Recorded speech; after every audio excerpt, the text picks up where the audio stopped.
Omicron ने जैसे ही भारत में स्पीड बढ़ाई, एक टेंशन हर किसी के जहन में घुस आई।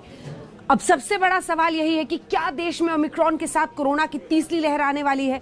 अभी भारत में ओमिक्रॉन के 23 केस हो गए हैं, लेकिन कहा जा रहा है कि अगले साल फरवरी तक ओमिक्रॉन अपने पीक पर रहेगा। अब सरकार और राज्यों पर निर्भर है कि वो ओमिक्रॉन को रोकने के लिए क्या और कैसे इंतजाम कर रहे हैं। ओमिक्रॉन से संक्रमितों के इलाज के लिए क्या क्या तैयारियां की गई हैं, आइए हमारी ये ग्राउंड रिपोर्ट जरा आपको दिखाते हैं।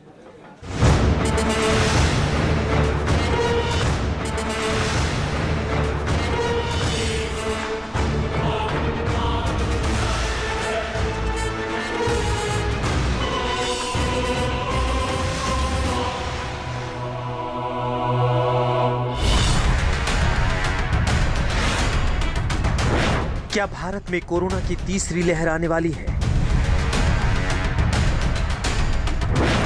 भारत में बढ़ते ओमिक्रॉन के केस क्या इशारा कर रहे हैं?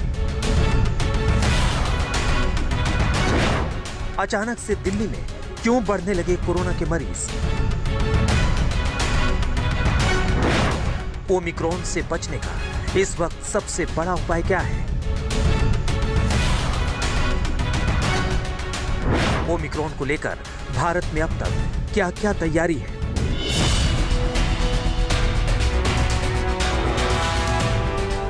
दुनिया भर के देशों में जितनी स्पीड से कोरोना का नया वेरिएंट ओमिक्रॉन फैल रहा है और जिस तरह से ओमिक्रॉन ने भारत में भी सेंध लगाई है, इसकी तेज रफ्तार देख तीसरी लहर आने का डर सताने लगा है। कुछ एक एक्सपर्ट्स तो इसकी बात भी करने लगे हैं। उनका कहना है कि तीसरी लहर अगले साल के शुरू के महीनों में पीक पर होगी।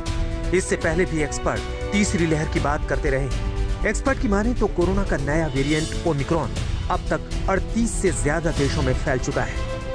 कि अगले साल के शुरू में अपने उच्चतम स्तर पे इसकी संख्या शायद 1 लाख से 1.5 लाख के बीच में जा सकती है।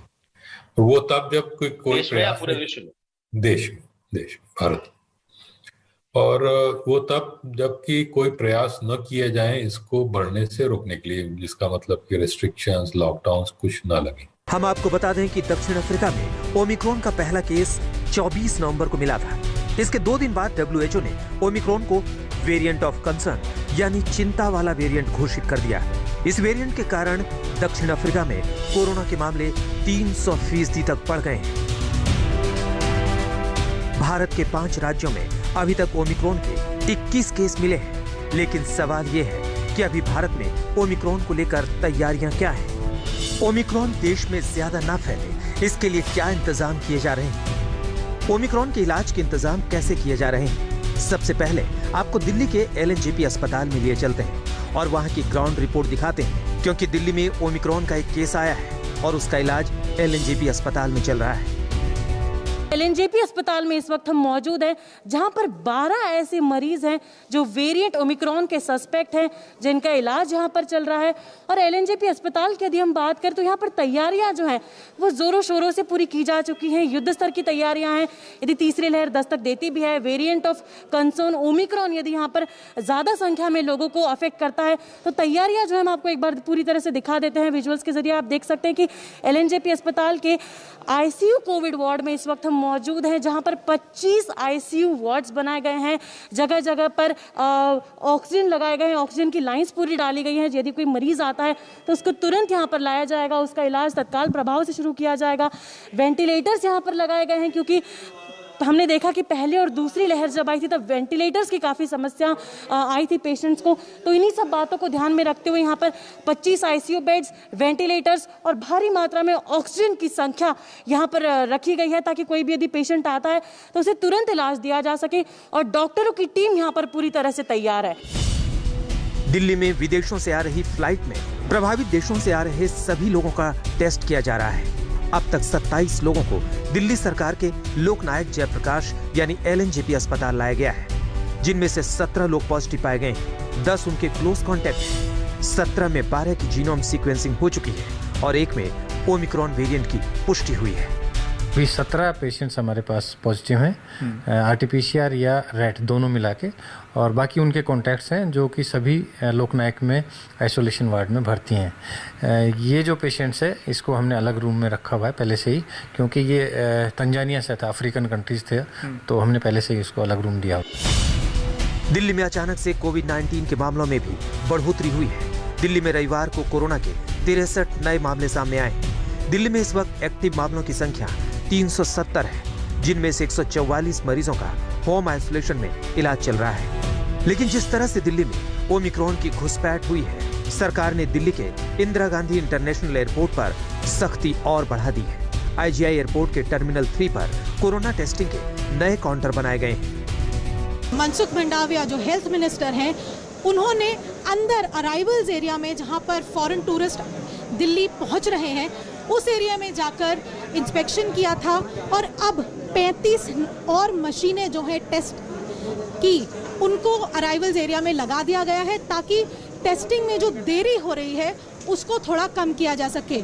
120 टोटल मशीनें दिल्ली के T3 एयरपोर्ट पे लगी है, यानी कि 85 मशीन यहाँ डिपार्चर एरिया में और 35 मशीनें अंदर अराइवल में, ताकि जल्द से जल्द सभी लोगों की टेस्टिंग हो सके और लोगों को अपनी टेस्ट रिपोर्ट मिल सके। हम आपको बता दें कि केंद्र सरकार ने कुछ देशों को खतरे वाले देशों की सूची में डाला है। उनमें ब्रिटेन सहित यूरोपीय देश, दक्षिण अफ्रीका, ब्राजील, बोत्सवाना, चीन, Mauritius, New Zealand, Zimbabwe, Singapore, Hong Kong और इजराइल शामिल है। सिर्फ दिल्ली ही नहीं, मुंबई से लेकर वाराणसी तक एयरपोर्ट पर न सिर्फ टेस्टिंग बढ़ा दी गई है, बल्कि विदेश से आने वाले लोगों पर पैनी नजर भी रखी जा रही है। देश में कोरोना पर काबू पाने के लिए वैक्सीनेशन पर जोर दिया जा रहा है। इस बीच देश की 50% आबादी को वैक्सीन की दोनों डोज लग चुकी है, क्योंकि कोरोना को ओमिक्रॉन या फिर कोई और भी वेरिएंट हो, सिर्फ और सिर्फ वैक्सीन ही उसका बचाव बताया जा रहा है। जो पूरी प्रक्रिया है, और साथ ही साथ LNJP अस्पताल में क्योंकि इलाज भी हो रहा है, आप काफ़ी दिनों से कोरोना के मरीजों को देखते भी आ रहे हैं, सर्वे स्टडी भी होती है, इससे बचने के उपाय क्या हैं? ओमिक्रॉन को लेकर काफ़ी चर्चा और चिंता भी है। सबसे महत्वपूर्ण है कि जिन्होंने वैक्सीन का सेकंड डोज नहीं लिया है वो ले लें, क्योंकि यदि आपने वैक्सीन ले लिया तो वो बिल्कुल हल्के सिम्टम्स होंगे, हल्का बुखार, हल्का गले में दर्द होकर ये वायरस निकल जाता है, जैसा कि इस मरीज में भी देखने के लिए मिल रहा है। आपको ICU की आवश्यकता नहीं होती है, आपको कोई रेस्पिरेटरी कॉम्प्लिकेशन नहीं होती है, और डेथ रेट ना के बराबर होती है यदि वैक्सीन ले लिया है तो। और जो अनवैक्सीनेटेड है, जिन्होंने वैक्सीन लिया नहीं, उनमें बहुत ज़्यादा सिम्टम्स होते हैं और उनमें ऑक्सीजन की मात्रा भी कम हो सकती है। तो ये सबसे महत्वपूर्ण है कि दोनों डोज वैक्सीन का लेना कंपलसरी है। इसके साथ साथ जो कोविड के गाइडलाइंस हैं, मास्क है, हैंड हाइजीन है, सोशल डिस्टेंसिंग है, ये सबसे इम्पोर्टेंट है और इसी से ही हम बच सकते हैं। क्योंकि म्यूटेशन कोई भी हो, कोरोना के नियम सबके लिए बराबर हैं, एक ही नियम है और वो है सोशल डिस्टेंसिंग और मास्किंग। हालांकि देश में ओमिक्रॉन के बढ़ते खतरे को देखते हुए अस्पतालों में भी तैयारियां शुरू हो गई हैं, लेकिन सरकार और डॉक्टरों की अपील यही है कि लोग कोरोना वैक्सीन की दोनों डोज जरूर लगवाएं। आज तक ब्यूरो।